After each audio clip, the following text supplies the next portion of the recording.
दोस्तों, आज की कहानी है छोटी बहू। 5-5 रोटियां खाते हुए तुझे शर्म नहीं आती। दोस्तों, कहानी शुरू करने से पहले अगर आपने चैनल को सब्सक्राइब नहीं किया हो तो कर लीजिए ताकि आपके पास पहुंच सके हर नया वीडियो। परिया उठो, 7 बज गए। राहुल ने बिस्तर पर लेटे लेटे ही परिया को हाथ मारते हुए जगाया। 7 बज गए। हे भगवान, आज फिर लेट में जल्दी क्यों नहीं उठ पाती? आपसे कहा था ना मैंने सुबह जल्दी उठा देना। परिया ने अपने पति की तरफ देखते हुए कहा, लेकिन वह तो उसे जगह कब का फिर से सो गया था। फ्रेश हो नहा धोकर जब वो किचन में पहुंची तो उसकी सास चाय बनाकर नाश्ते की तैयारी कर रही थी। किचन में पहुंचते ही परिया थोड़ा शर्मिंदा होते हुए बोली, सॉरी मम्मी जी, आज फिर लेट हो गए। कल को पक्का समय से उठूंगी। मैंने तो अलार्म लगाया था, पता नहीं कैसे नहीं बजा।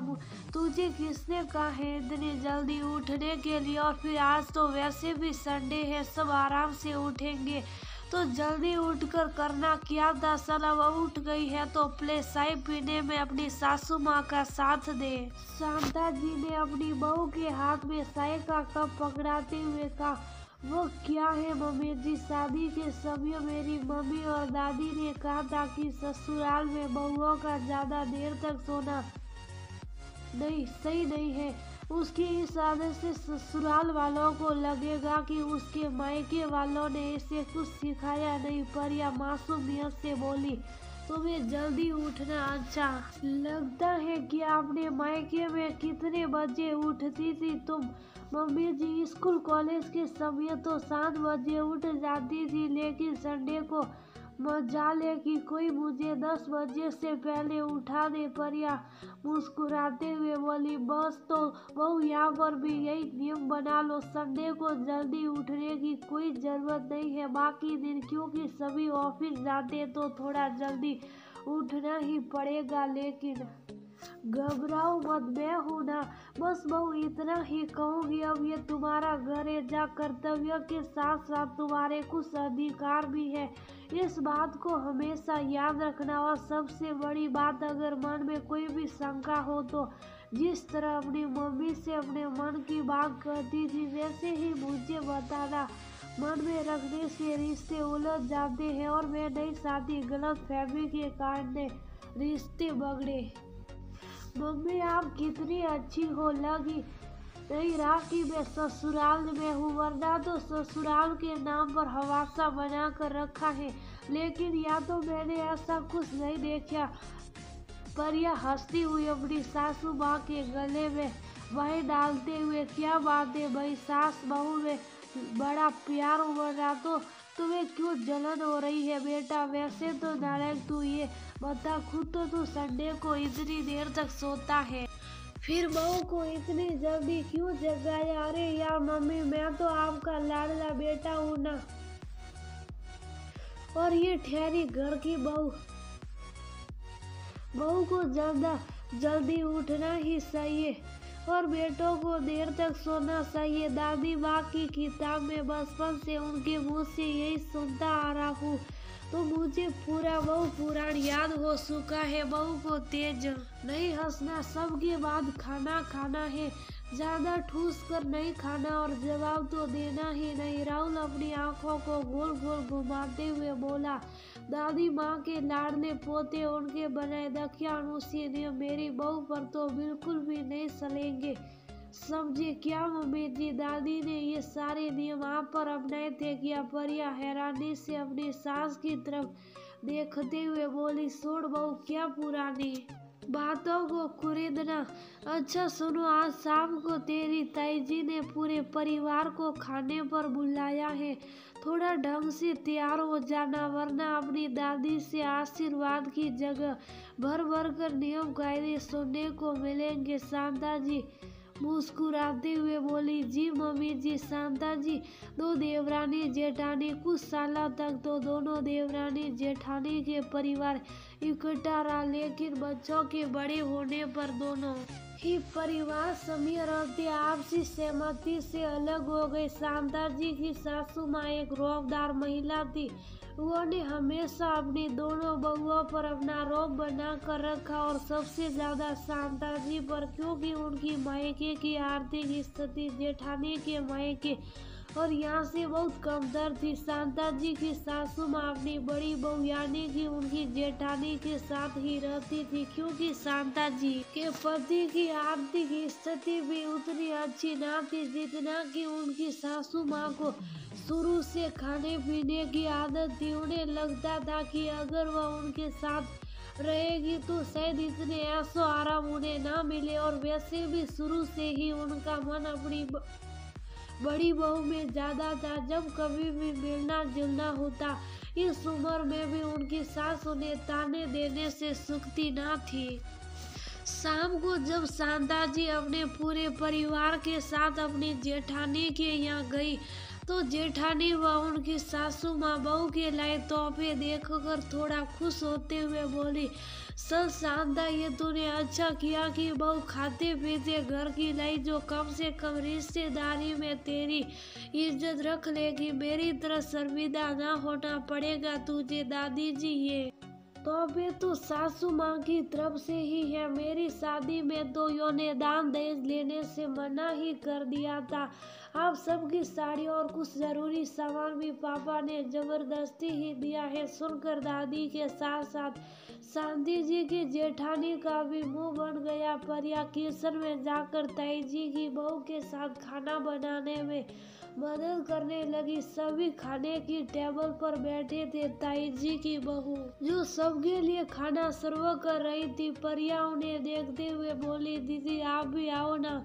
वह कुछ कहती उससे पहले ही ताई जी बोली, बहू हमारे घर में घर की बहू सबके खाने के बाद ही खाती है, लेकिन ताई जी मम्मी जी तो मुझे सबके साथ ही खाना खिलाती है। हम सब तो इकट्ठे ही खाते हैं। चलो ठीक है, मैं भी दीदी के साथ ही खाना खा लूंगी। अच्छा नहीं लगता ना कि दीदी खाना सर्व करे और मैं खाना खाऊं। बड़ों के खाना खाने के बाद परिया और ताई जी की बहू भी वही टेबल पर बड़ों से बातें करते हुए खाना खाने लगी। ताई जी की बहू तो दो पूरी खाने के बाद ही उठने लगी। उसे उठता देखकर परिया हैरानी से बोली, क्या दीदी, अभी तो आप कह रही थी कि आपको बहुत तेज भूख लगी है और दो पूरी खाते ही आपका पेट भर गया। पूरी और पनीर की सब्जी तो मेरी फेवरेट है। 4-5 पूड़ियाँ तो मैं ऐसे ही हंसते हंसते खा जाती हूँ। उसकी बात सुन शांता जी की सास व्यंग्य से हंसते हुए बोली, ये लो भाई, यहाँ तो सास बहू एक ही थैली के सट्टे बटे निकले। याद है तुझे पार्वती, जब शांता नहीं आई थी तो कैसे 4-5 रोटियां एक बार में ही डकार जाती। ठीक है बहू, इस मामले में तो तू अपनी सास पर ही गई है, वरना नहीं बहुए से तो शर्म के मारे 1-2 रोटी से ज्यादा खाई ना जाए। अपनी सास की बात सुनकर शांता जी की जेठानी मुंह दबाकर हंसते हुए बोली, सही कह रही हो माँ, मैं भी हैरान रह जाती थी कि शांता इतनी रोटियां खाती कैसे। हम तो 2 जने मिलकर भी इतनी ना खा पाते। सब इसके जेठ पूछते इतनी जल्दी आटा कैसे खत्म हो जाता है, तो मुझसे तो शर्म के मारे बताया भी ना जाता था।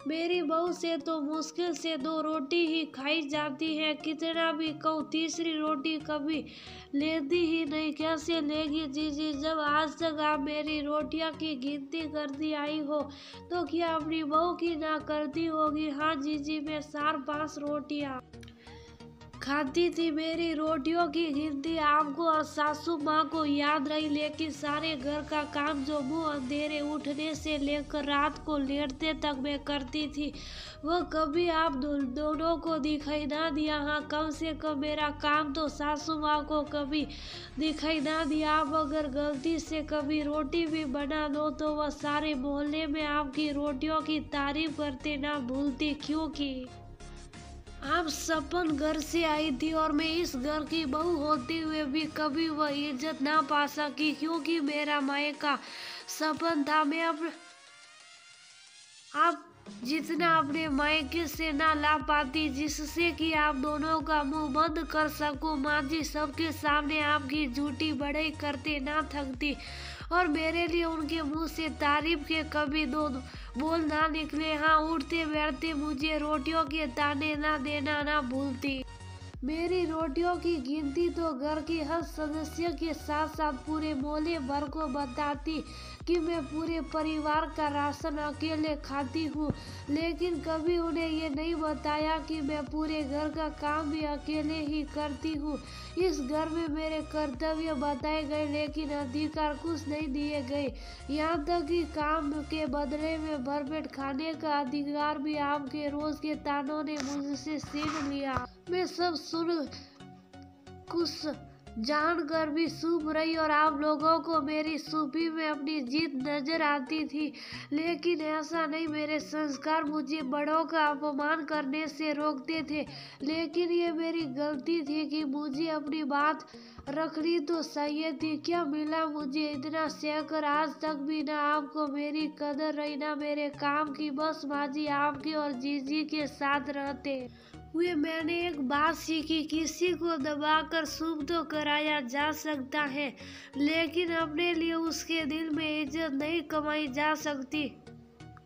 शांता जी ने संयत किंतु सशक्त आवाज में आज अपने मन की बात कह ही दी। बिल्कुल मम्मी जी, आप जैसी सोच सास हो तुम बहुए खुद आगे बढ़कर उनकी इज्जत करती है। दादी जी और ताई जी मेरी सास ना मेरी रोटियां की गिनती करती ना मुझे घर में सबसे अलग समझती है। उन्होंने तो आते ही मुझे बेटी बना लिया। लगता ही नहीं कि मैं उस घर की बहू हूँ। उन्होंने